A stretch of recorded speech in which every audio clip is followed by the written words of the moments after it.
Here is the questions from your research. Can you explain the core problem of your research addresses and why it's significant? The core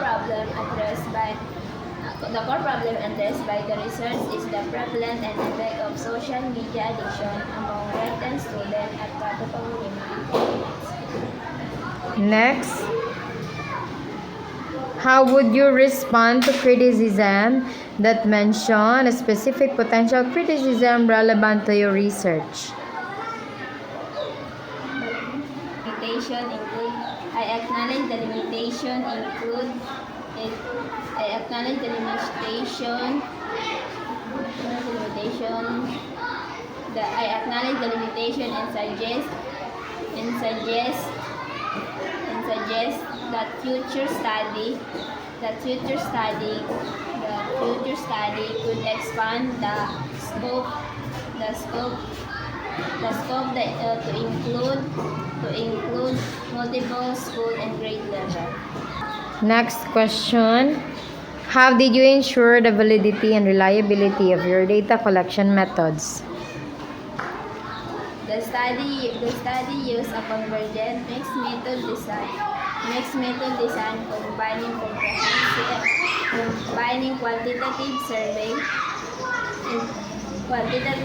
and qualitative interview to provide comprehensive understanding. Next, what are the key limitations of your methodology and how did these limitations influence your findings? The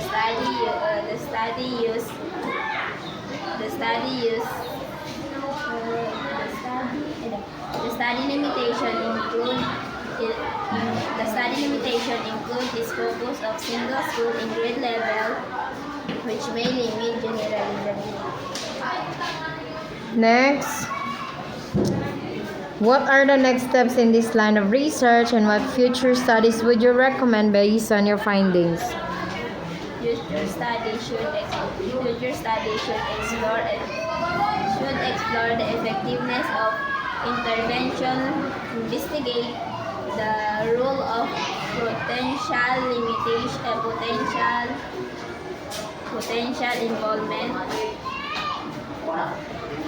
involvement.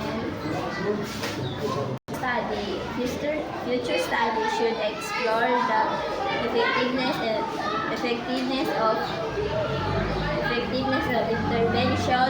intervention, investigate the role of potential involvement, and examine the impact of social media addiction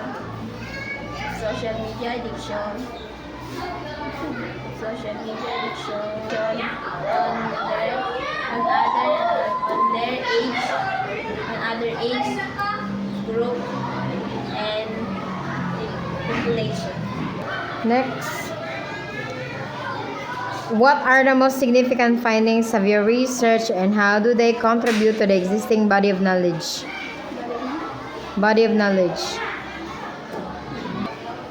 The findings suggest implementing school-based educational programs, enhancing counseling services,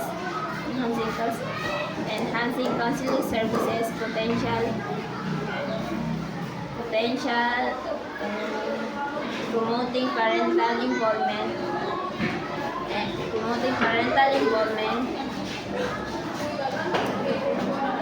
management workshop.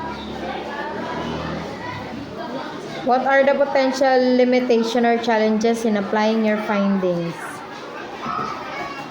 Include resistance to choice. Potential limitation include resistance to change, limit resources, and ongoing support and evaluation. Okay na, sure? Next, could you elaborate the statistical analysis you employed and justify your choice of techniques? The study used descriptive and inferential statistics to analyze quantitative data. Next, What are the practical implications of your findings and how might they be applied in real-world setting? What are the practical implications of your findings and how might they be applied in real-world settings? Findings include the prevalence. The significant finding include the prevalence of moderate to high social media addiction, social effect, increase, stress decrease, lower homework, attention span, academic impact, increase promoting parental increase procrastination, lower homework completion rates, social effect, emotional attachment, social pressure. What are the most significant findings of your research and how do they contribute to the existing body of knowledge?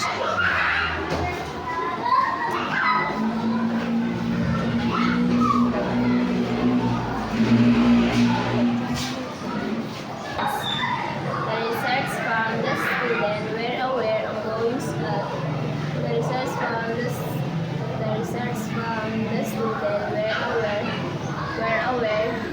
of their addiction. The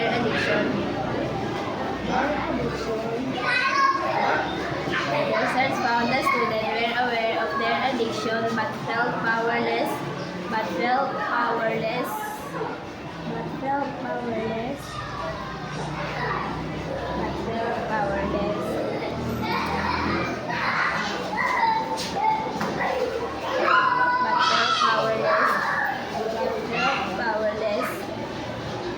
To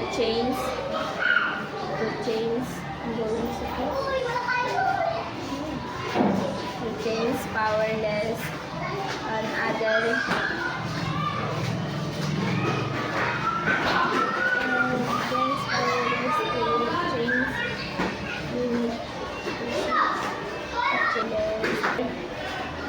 age group powerless but felt powerless age